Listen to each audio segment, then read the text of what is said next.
Hello my lovely ladies, welcome. Valentine special love tip सिरीजचा आजचा आपला आहे 5वा दिवस आणि या व्हिडिओमध्ये मी मैथिली सावंत, तुमचे फेमिनिन एनर्जी आणि लव्ह कोच, तुमचं मनपूर्वक स्वागत करते. आजची लव्ह टिप खास लग्न झालेल्या स्त्रियांसाठी आहे. टिप अशी आहे की तुम्ही हे प्लीज लक्षात घ्या की ज्यावेळेला आपण लग्न करतो त्यावेळेला केवळ एका व्यक्तीशी आपल्याला जुळवून घ्यायचं नसतं, तर त्या व्यक्तीच्या इनर सर्कलमध्ये असलेल्या ज्या व्यक्ती आहेत ना, म्हणजे त्याचे आई वडील आहेत, बहीण भाऊ आहेत, यांच्याशी सुद्धा आपल्याला जुळवून घेणं फार आवश्यक आहे.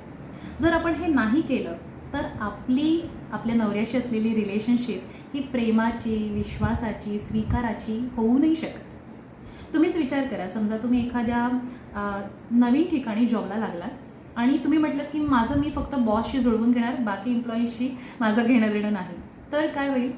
तुमचं त्या कंपनीमधलं सर्वायवल धोक्यात येऊ शकतं. तेच आपल्या पर्सनल रिलेशनशिपमध्ये सुद्धा होत असतं. तुम्ही जेव्हा एका नवीन कुटुंबामध्ये एंटर करता आहात, तिथे तुम्हाला तुमचं स्थान बनवायचं आहे.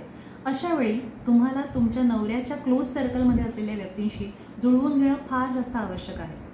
ती माणसं त्या नवऱ्याच्या आयुष्यामध्ये तुमच्या आधीपासून आहेत, त्यामुळे त्यांचा विश्वास संपादन करणं आणि त्यांच्याशी छान रॅपो तयार करणं हे फार गरजेचं आहे. याकरता रिलेशनशिप स्किल्स तुम्ही शिकू शकता. मी तर म्हणेन प्रत्येक व्यक्तीने रिलेशनशिप स्किल्स शिकल्याच पाहिजेत.